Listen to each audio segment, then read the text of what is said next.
Chris, you're very wrong. Chris, I hate you. Chris, how can you betray us?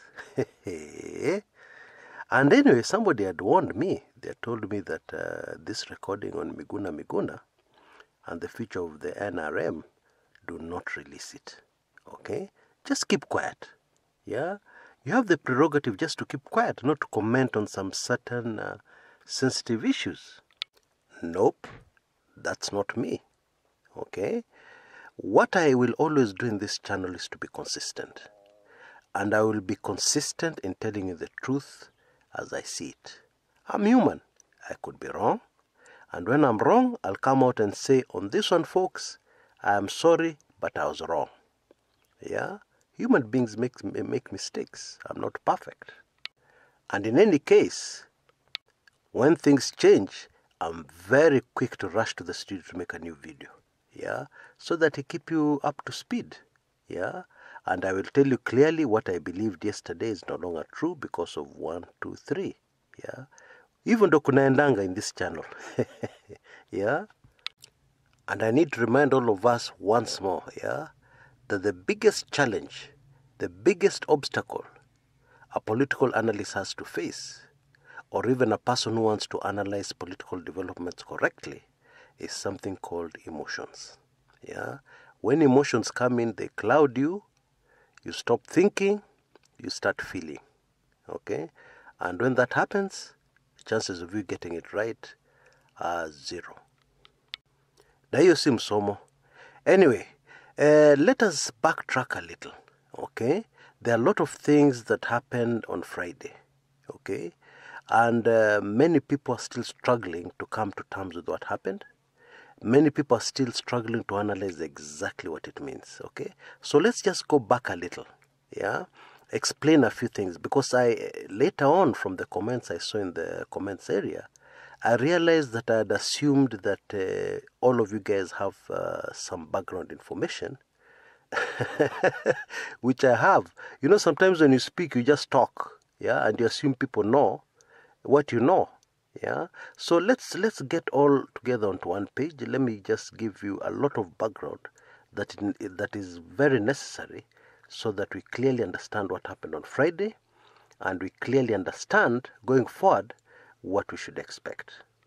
And even explained, for the sake of my sister, the meaning of MOU, yeah, Memorandum of Understanding, especially in this context. Yeah, what does it mean?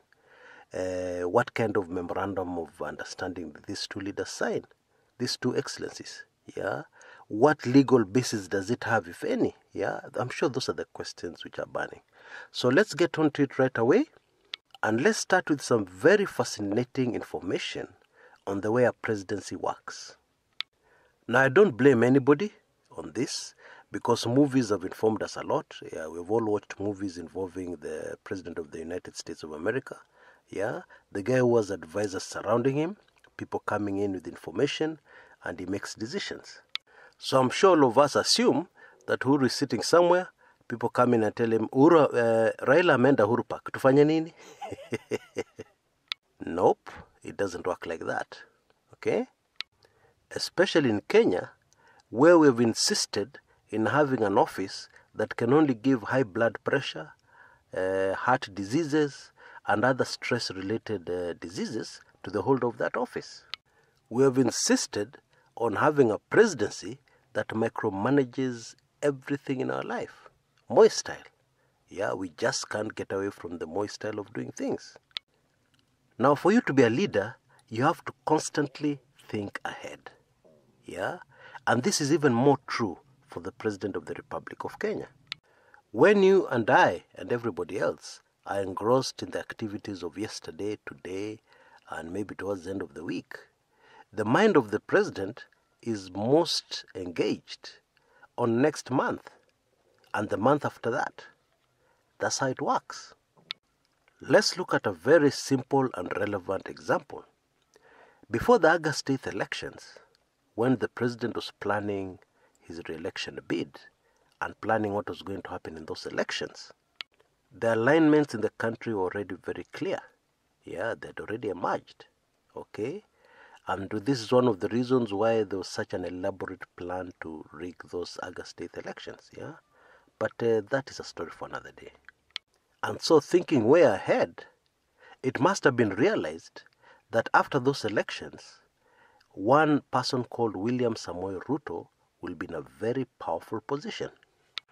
He will literally be holding the administration by its balls, if you can excuse my French. And so the plan to neutralize this power, yeah, was to bring in one Gideon Moi. I did not understand it then, and that is reflected in my very, very early videos early this year, okay? Early 2017. But now it has become very clear, yeah, the reason why Gideon Moi was brought into the picture. Because it didn't make sense. Already, Jubilee has a firm, solid support in the Rift Valley. Why muddy the waters? You muddy the waters to neutralize DP Ruto. Now, why do you need to neutralize DP Ruto? Because a leader, yeah, especially a political leader, would be very naive, yeah, if they ignore what is happening around them. Indeed, they'd find themselves out of power so fast, yeah, because we're dealing with human beings, and human beings are ambitious. And Uhuru Kenyatta's deputy president is as ambitious as they come. And so Gideon Moi was brought in. You know the drama that followed. The constant battles, rivalry between Ruto and Gideon Moi. Okay? You imagine how powerful William Ruto would have been if he had come out of the August 8th elections and all the other dramas, and there was no Gideon Moi in the picture. Yeah? He would be dictating things. Do this or else you're out. Yeah?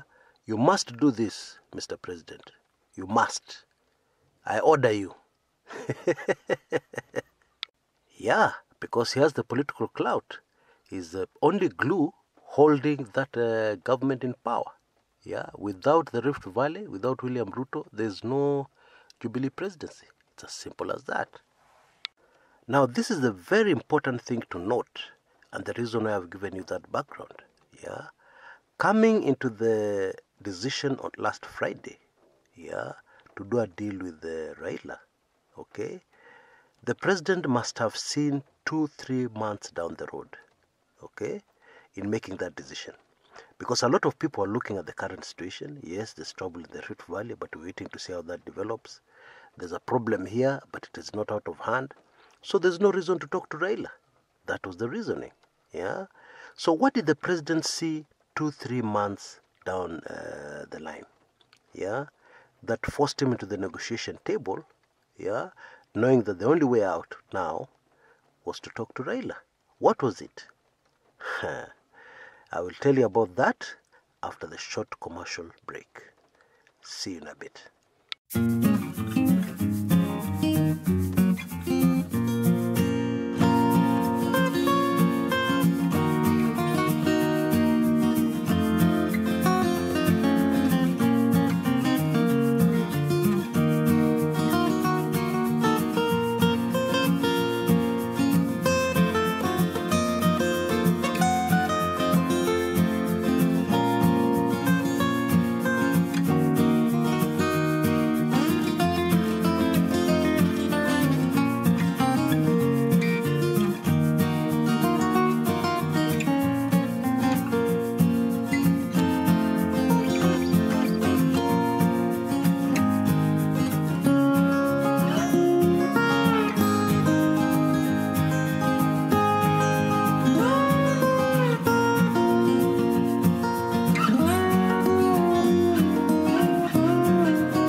Welcome back.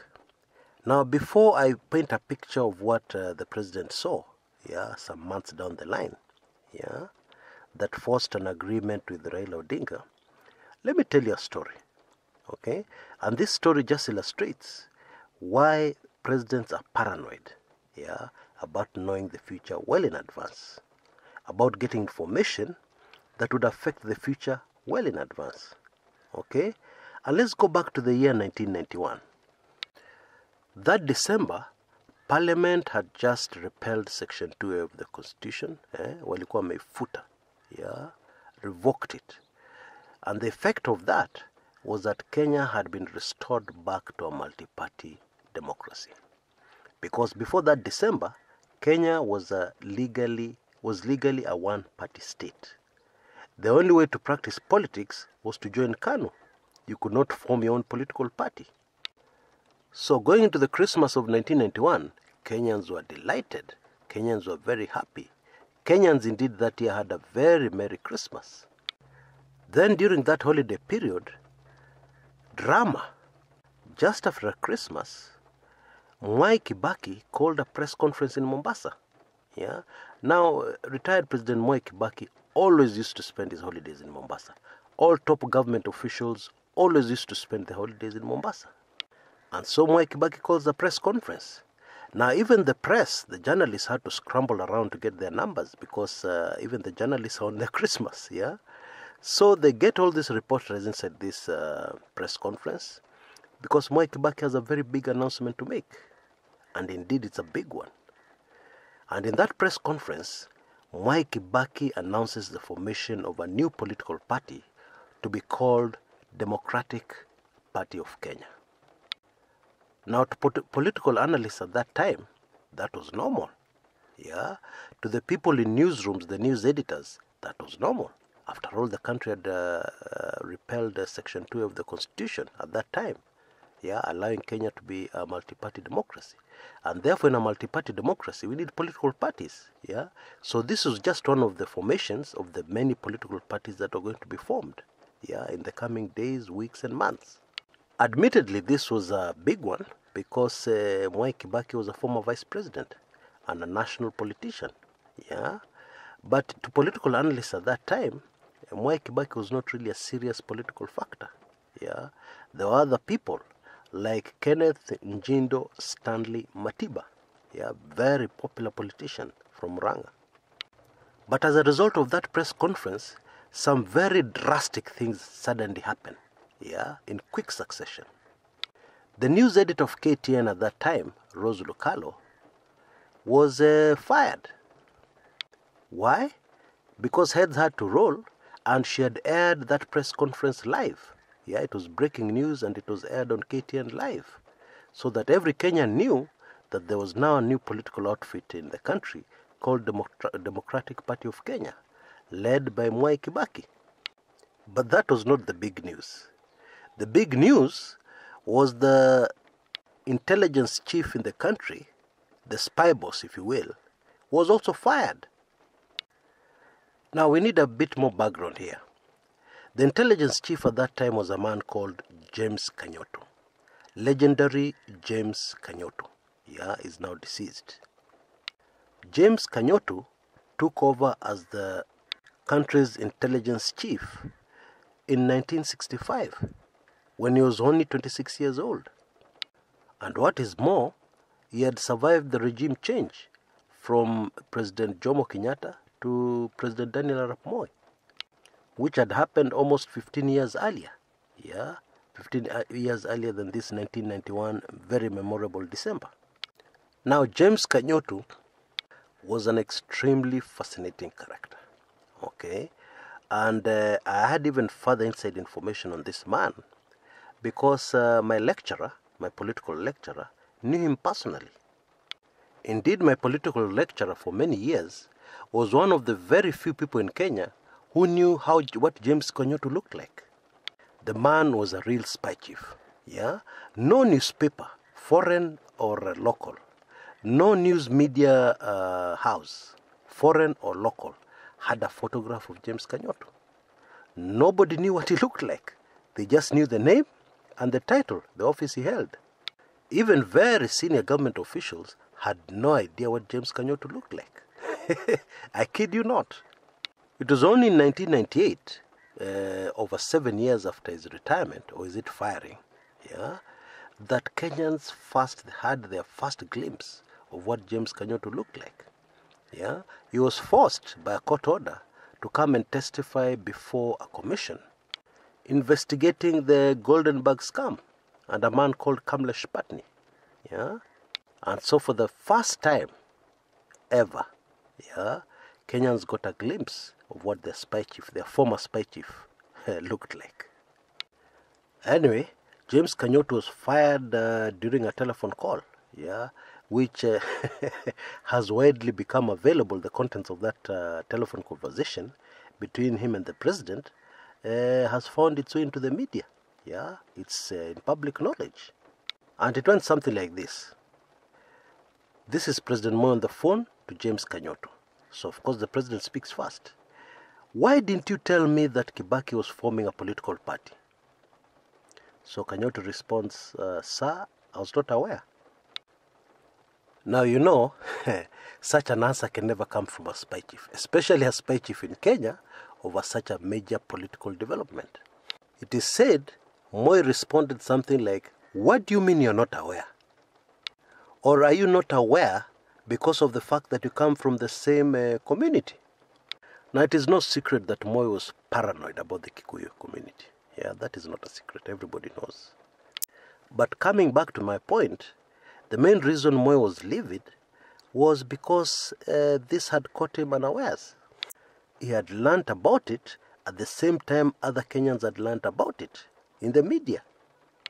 Now in Kenya, that should never ever happen to a president who intends to stay in power. Yeah, and Moi was fully aware of that fact. And so that was the end of the long, illustrious career of James Kanyotu.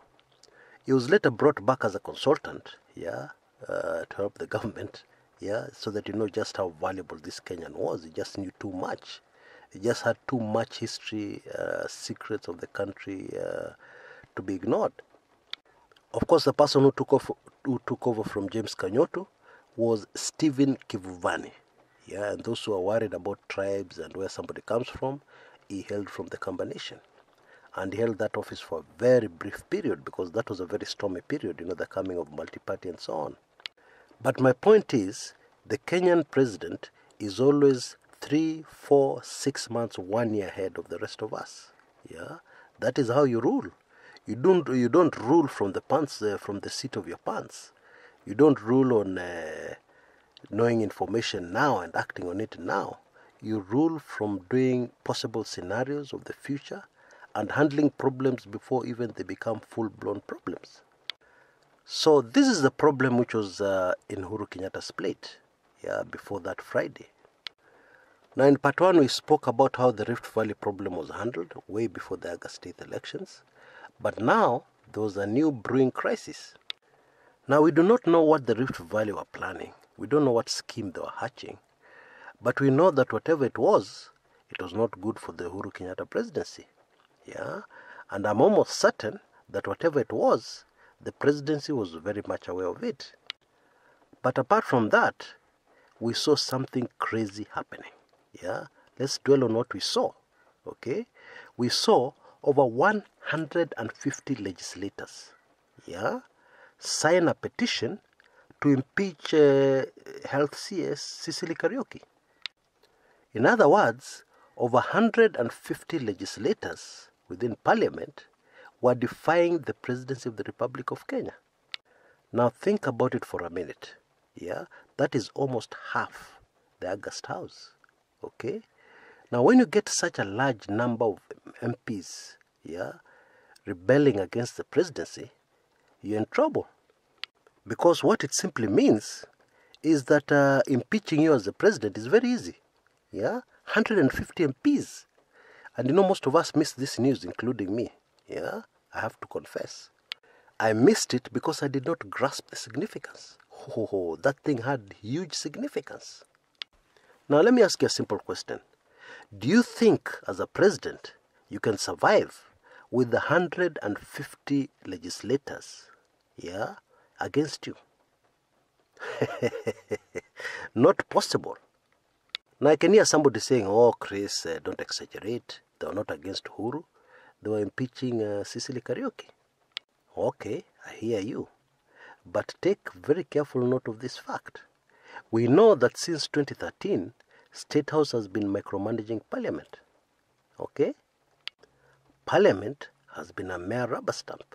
Yeah, because you have a majority in the House. You give the bills to Duale. Duale takes them to the House. It's a done deal. Yeah, even if opposition members make noise, you have the majority. And those who don't fall in line, in case you need a few opposition members, you just buy them.